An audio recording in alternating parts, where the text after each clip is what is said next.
Yan. Galing po to kay Luke Brisi from Sycamore Valley Game Farm. Yan. Personally po na pinuntahan ko to doon, kami nung kapatid ko.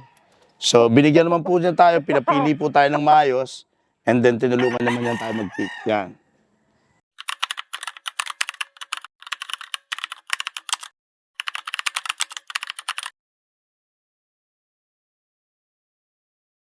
Yan, nandito po tayo sa Laramaya Game Farm. Yun po, ipapakita ko po sa inyo ang aking po mga off-season breeding. Ito po ang ating mga F1, mga pure brood stags na pwede po nating i-share sa mga kaibigan natin. Andito po sila. Sir, ito naman yung ating Gilmore. Yan. Galing po sila sa tatay nila kay Dennis Walker. Yan. Kanino siya pinang-cross, sir? Kanino mo pinang-cross? Sir, pure po sila ngayon pero ikino-cross ko sila sa sweater. Ito po yung ating William Amore na Dome. Winning line po ang inilalabas nito. Kaya ito po sila. William Amore Dome.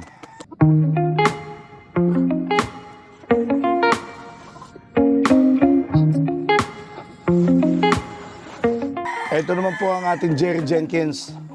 Yeah, Jerry Jenkins Kelso. Ito po ating ginagamit. Ito po yung anak na nung pinakita ko sa inyo dati na unang-una ko pong materyales ng Kelso. Ito po siya. Ito na po yung mga anak.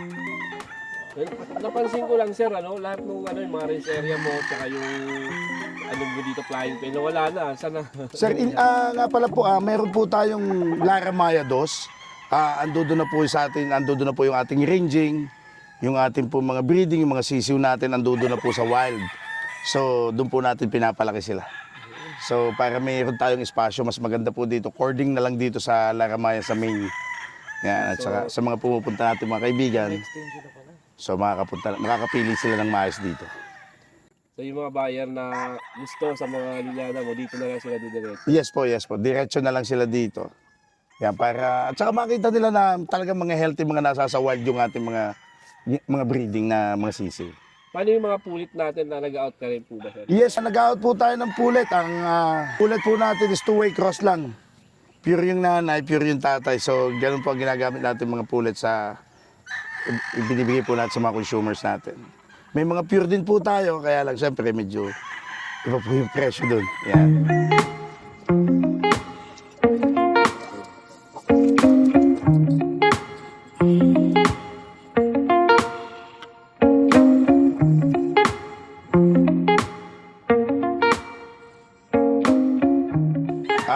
Ito nga po pala, ito po yung medyo most exciting part ng to.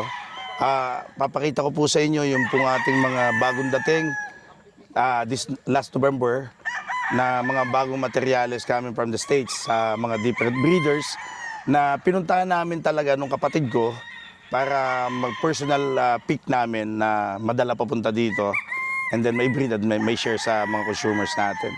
So tingnan po natin and then makita po nyo. PPL Paul Way, saan lugar naman po? Matagal na siyang breeder and then nasa sa US na pinuntahan namin yung utol ko, nakakuha kami sa kanya ng manok na actually yung Philip Holloway na breed na yan ay kinuha namin sa isang breeder na kaibigan namin sa States na may pure Philip Holloway siya. So kinuha namin and then ayan, ginagamit namin siya ngayon.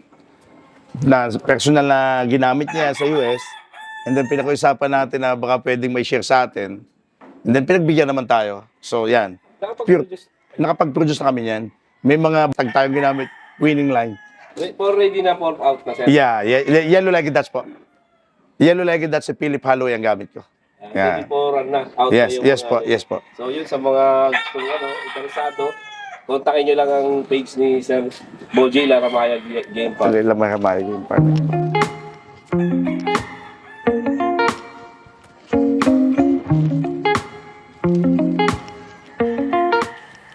Sa baba naman tayo pupunta mga ka-idol. Tingnan naman natin yung mga bagong bili ni Boss Boji na materyales. Siyempre galing sa mga iba't ibang lugar sa Amerika.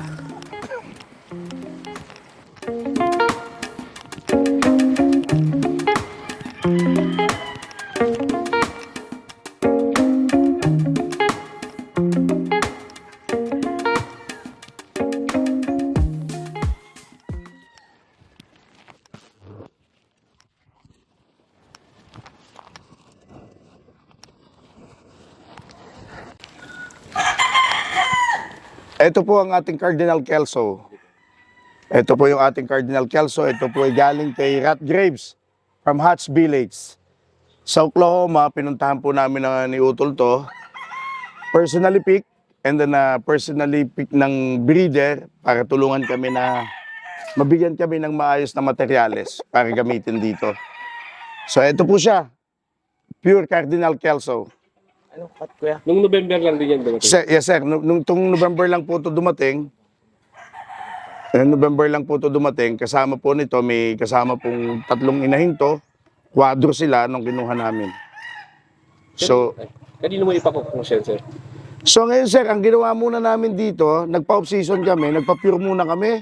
Kasi in case na madisgrasya yung ating materyales, so at least may pamali tayo. And then siguro ito, oras ko siya sa sweater, 5K sweater. May dink. So subukan natin ang Cardinal sweater na breeding. Yan sir, ito naman po ang ating Sycamore Valley Game Farm. Ito po yung ating Sycamore sweater kung tawagin. Kasi itinanong ko po si Luke Breezy kung what kind of sweater is this one. Ang sabi po niya sa akin, just call it Sycamore sweater. So ito po yung kanyang Sycamore sweater. Yan. Galing po to kay Luke Breezy from Sycamore Valley Game Farm. Yan. Personally po na pinuntahan ko to doon. Kami nung kapatid ko. So, binigyan naman po niya tayo, pinapili po tayo ng maayos, and then tinulungan naman niya tayo mag-pick. Yan. Medyo may presyo lang po, kaya medyo madugo. So, at least kahit paano po, may bigay ko sa inyo yung maayos na materyales na ilalabas nito, may share ko sa inyo ng, ito po siguradong authentic. Yan. Pwede po yung makita to dito sa farm, mapuntahan nyo po at mahipo nyo at makita nyo. Saan po bala yung address natin dito sa Laramaya Game Farm? Sir, ang address po namin ay sa Barangay Antipolo, Ilaya, San Pascual, Batangas. And then, pwede po ninyo kaming i-search sa Google Map, Laramaya. Makikita nyo na po. Yan, ito po sir, Sycamore sweater from Luke Breezy. Yan. Mga anong bagya magiging ano niyan, sir? Actually, may mga pakwan na ako nito. May mga pasisiw na ako ngayon. Ando do sa Laramaya dos. In a couple of months, siguro 5 months, 6 months, pwede na ako mag-share ng mga kwan nito. Wait lang po tayo. Titingnan po natin kung... Marami na mag-aabang yan. Yan, ito po siya. Sycamore. Yan. So, this is William Amoridom from Mexico. Talagang nagbibigay po ng winner talaga tong ano to. So, hindi siya gwapo pero winning lang. Yan. Marami ka lang na ipalabas yan, sir. Marami sir at marami na din nakinabang na kumuha na ito na ini-update naman tayo na winning line talaga. Kami siya kanina, sir. Sa regular 5K sweater po. Na 5K sweater ni Dink. Yan, opo. Yan. Yan.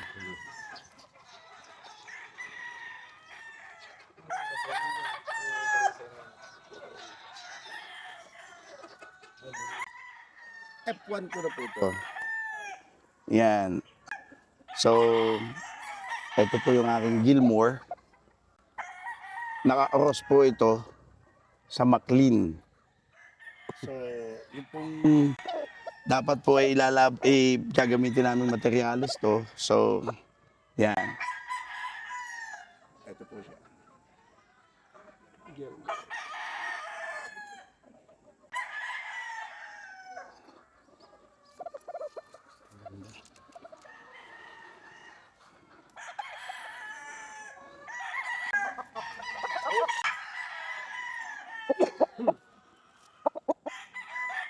Ito naman po yung ating Jerry Jenkin Kelso na pinadala ko din dito kasi may Jerry Jenkin Kelso na po ako.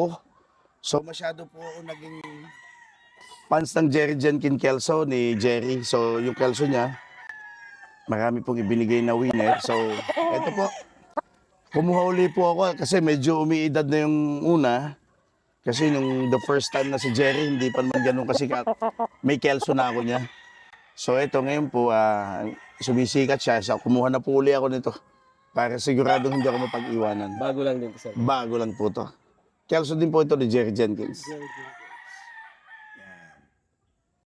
Kaya kung gusto po niyo makita to, mahawakan, dito lang po sa farm. Punta lang po kayo dito. Message lang. Yeah, message lang po.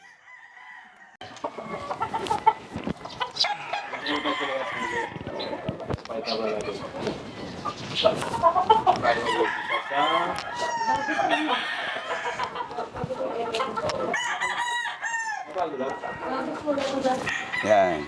Bago lang itong area. Bago lang tong area na to. So dito ko kinikip yung aking mga pullets na galing sa States. Yung mga bagong dating na mga materyales. Dito muna sa baba. Kasi nilalagay namin sa aircon. Tapos ibinababa namin dito para hindi kagad sila ma-pressure sa init. So yan, ito yung Bobby Pearl Child na gray. Galing kay Sir Bobby. Yan, ayan yung green-legged gray niya. Yan. Ito naman mga Jerry Jenkins. Imported po lahat to. Galing sa US po talaga lahat. May mga itlog na. Oh, yan. Ito naman, yung Jerry Jenkins po yan. Jerry Jenkins. Ito naman po, kay Bobby Pearl Child na gray. Yung po white leg. Yung Bobby Pearl Child na gray. Yan. Ito po. Yeah. Ito po yung kay Luke Breezy na sweater. Yan. Ayan po kanya sycamore sweater. Kay Luke Breezy. Ito naman po kay Jerry Jenkins po. Ito mga nandito sa left side. Yan. Ito po yung ating McLean. McLean hats galing po kay Hats Village. Galing din po sa US yan. Ito naman po yung ating yung golden boy natin. Yan. Ito yung Larry Romero Kelso. Yan. Ito po naman yung ating ding pair ng mga sweaters. Yan. Yan. Mga ilan manok yung mga dala mo ngayon, sir?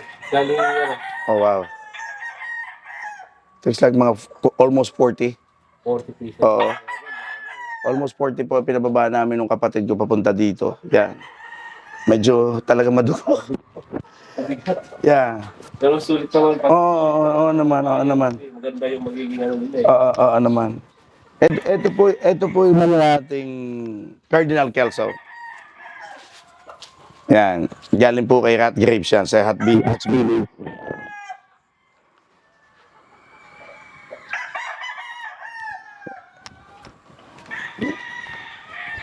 Ito po yung galing kay Bobby Porchard, yung pong black niya na gray. Kung tawagin sa Tagalog, parang hiraw daw. Yan. Regalo lang po niya sa amin yan. Binigay niya lang po sa amin yan na subukan ko daw. So, sabi ko, sige, subukan ko po. Tawin niyo pala sa subukan ngayon, sir. Yan, yung kwan po niya, yung hiraw niya. Ito naman po yung ating Mel Sims Black. Galing naman po ito sa ating kaibigan, kay Blake Pierce. Yan, yung pong anak ni Jeff Pierce. Yan, bali, apo po siya ni Mel Sims. Yan, nakakuha po tayo ng personal sa kanya na inahin. So, ito po yung anak po. Ano ulit? Mel Sims Black. Yan, yan po ang Mel Sims Black natin. Original po galing kay Blake Pierce. Yan.